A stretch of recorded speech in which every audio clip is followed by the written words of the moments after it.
Okay, og klar til optagelse. Apparat. Den perfekte flirt på de sociale medier er en pige, som er sød, en pige, som er modig på en måde, og en pige, som er en rigtig, rigtig smuk pige. Nogle gange skriver jeg med lidt forskellige personer, men det er jo for at finde ud af, hvem der også kan lide mig tilbage, for eksempel måske. Så man finder den rigtige. Så kan man jo starte med at tjekke hendes profil ud, se hvad hun laver i sin fritid, om man har nogle fællesvenner, eller om hun har været til en koncert eller et eller andet. Jeg kan for eksempel se, at hun har lige været til en koncert hende her. Så kan jeg for eksempel skrive, hey, jeg så dig vist til koncerten her forleden, og du ser da virkelig sød ud i virkeligheden. Du har da mega fed stil, det er sådan en rigtig modelstil. Jeg kan godt se dig gå ned ad catwalken, det lyder rigtig smukt. Der er sådan noget rigtig køre på den. Man skal have lidt stil, når man gør det. Man skal virke sådan lidt nede på jorden og ikke gå all in med det samme, for det kan godt virke sådan lidt creepy på en eller anden måde.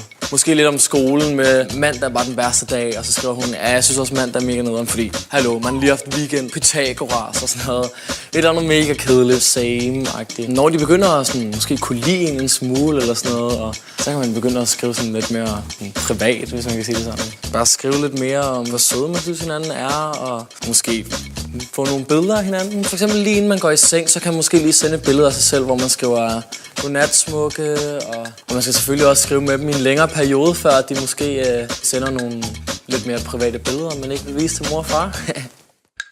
Men så kender man også hinanden godt selvfølgelig. Altså det er vigtigt, at sådan der, det kun er mig og hende, der stoler på hinanden.